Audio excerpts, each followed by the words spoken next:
Hello comrades, and welcome to Juche Lessons.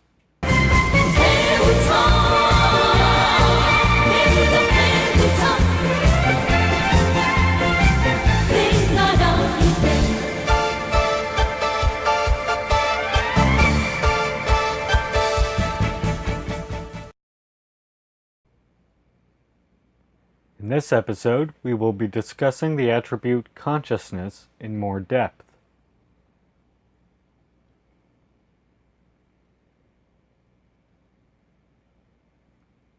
Humanity is a social being with independence and creativity, and also with consciousness.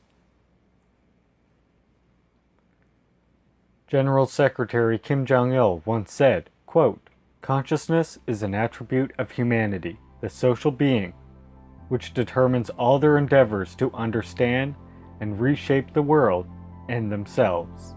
End quote.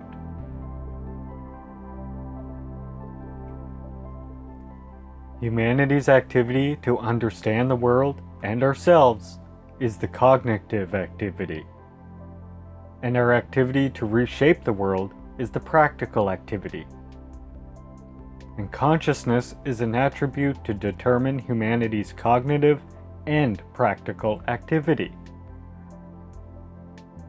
Because we have consciousness, mankind understands the world and the laws of its motion and development.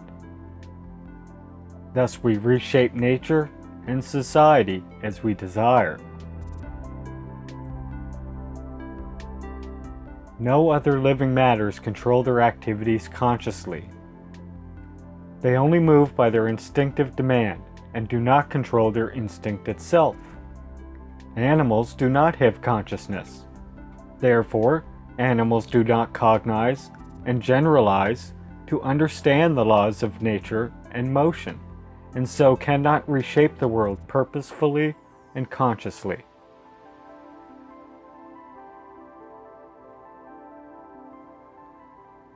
But humanity's behavior is fundamentally different from animals' behavior. Animals' behavior is defined by instinct, whereas mankind's activity is defined by consciousness. As we have biological aspects, in humanity's activity there can be unconscious activity made by instinct. Desire for food or sleep is the demand of biological instinct. For humanity, however, the action of biological instinct is secondary, and our activities are defined by consciousness in general. Consciousness defines man's activity firstly, because it is the attribute that defines the purpose and direction of mankind's activities.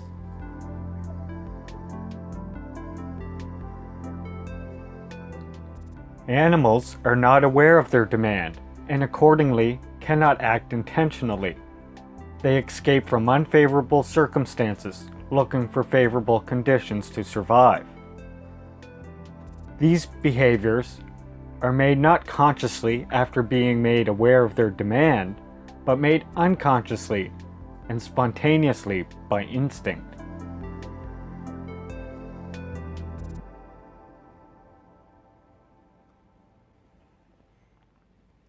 Unlike this, humanity is aware of our demands and interests, and cognizes the laws of movement of the world, and then makes creative activities accordingly. Since we have consciousness, whenever we approach something, we think about whether it is useful or not, and how to make it useful. Nobody works at random without any calculation. So one aspect of consciousness is mankind's attribute to be aware of our demands and interests and act consciously according to it.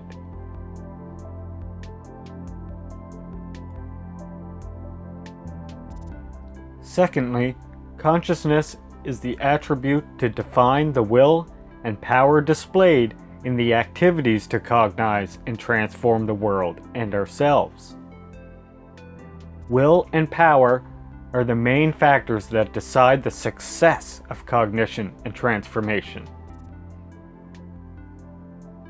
Such activities accompany complicated struggle, so we display our will and power to score successes and overcome difficulties. And the degree of display of our will and power is defined by consciousness. As an example, revolutionaries possess indomitable fighting capacity based on the high ideological awareness. They adhere to the revolutionary principles even when they are arrested and tortured by enemies, surmounting all difficulties and trials without caring for indescribable hunger, all for the sake of revolution, for the sake of independence of the masses. Consciousness makes it possible to set purpose and direction of human activity, and defines the will and fighting capacity. These two aspects are inseparably linked with each other, and control all the activities of mankind to understand and reshape nature and society.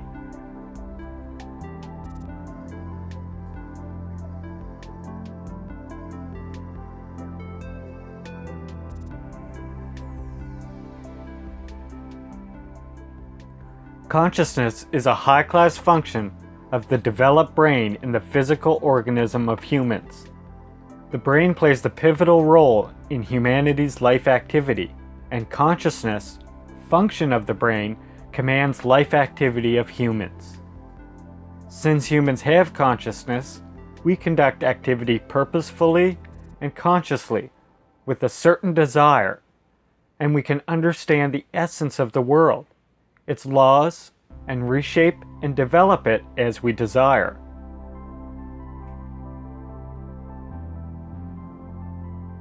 It is necessary to mention that consciousness has, in its contents, ideological consciousness and knowledge, and out of them, ideological consciousness takes the most important place.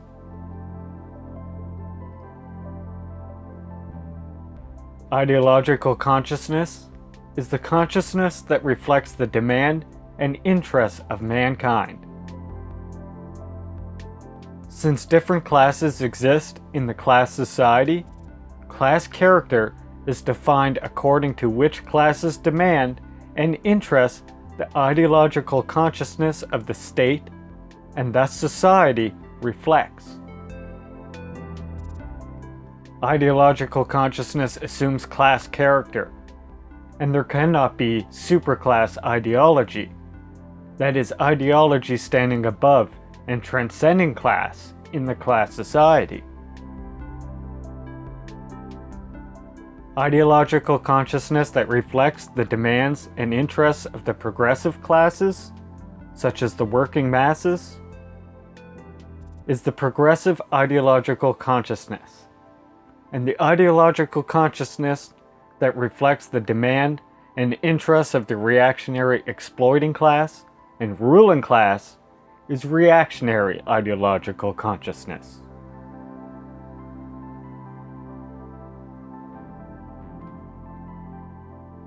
On the other hand, knowledge is the consciousness that reflects the essence, character, and methods to transform the objective material objects and energies according to humanity's demands.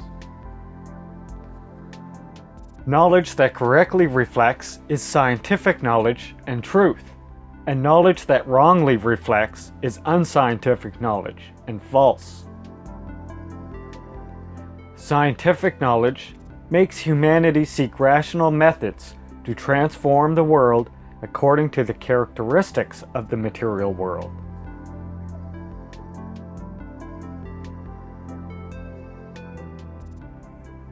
Ideological consciousness and knowledge are independent but interlinked. Ideological consciousness defines the formation of knowledge and the direction of usage of knowledge. In other words, for what purpose? And the higher ideological consciousness mankind has, the more actively we work to acquire scientific knowledge, and the more actively we use it for the society, collective, and people. On the other hand, scientific knowledge is the basis for acquiring a correct ideological consciousness. In order to have a correct ideological consciousness, people should have correct knowledge about the material world. This way, we will be able to understand correctly whether something is suitable to our demands and interests or not, and thus have a correct ideological consciousness on that basis.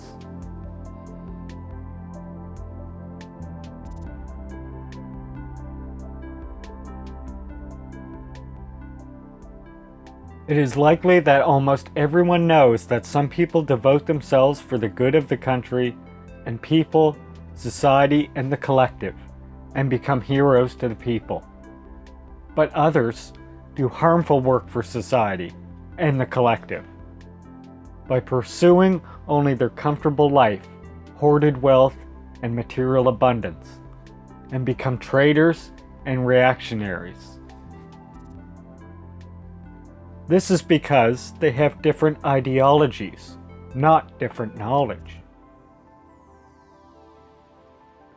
The purpose and method of activities depend on whether one has progressive ideas that reflect the demand and interest of the progressive classes, or reactionary ideas that reflects the demand and interests of the exploiter ruling classes. This is why it can be said that ideological consciousness is more important than knowledge in the long run.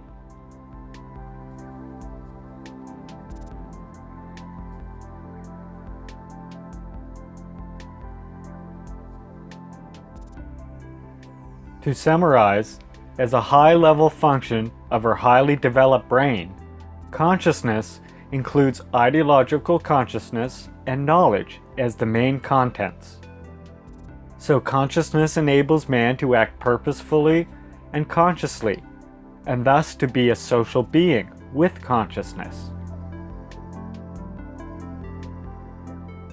Independence, creativity, and consciousness are expressed in a unified way, and it would be incorrect to think of humanity's activity as the expression of only one attribute or the other.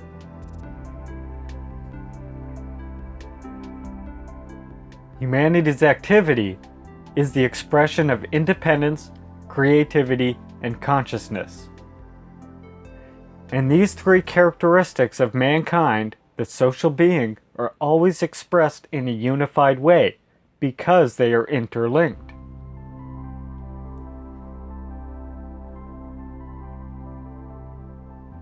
Independence is the factor that displays creativity, and creativity is the guarantee for the realization of independence. Since mankind lives independently and develops as the master of the world and our own destiny, we conduct creative activity to transform the world and shape our destiny. Therefore, the higher independence humanity has, the higher creativity we can display. The higher humanity's independent desire, demands, awareness, and will to live and develop as the master of the world and our own destiny, the more actively we conduct creative activity. On the other hand, only when one gives free scope to creativity will one be able to realize independence. The higher humanity's creativity is, the more creative activity we conduct, and the better we can realize independence. Without creativity, no independent demands could be realized.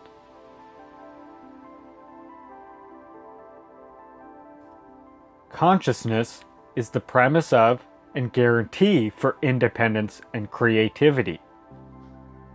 Without consciousness that defines the activity to understand and transform the world and ourselves, It would be inconceivable to have independence and creativity.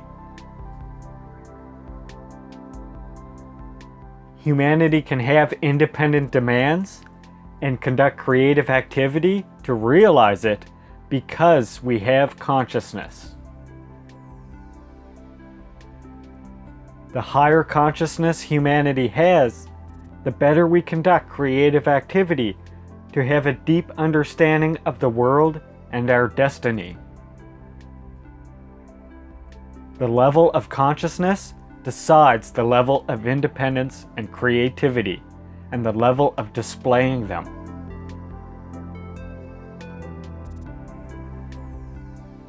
The process of humanity's activity is the process of displaying independence, creativity, and consciousness in a unified way. And independent, creative, and conscious activity is the peculiar mode of existence of humanity that is qualitatively different from animals.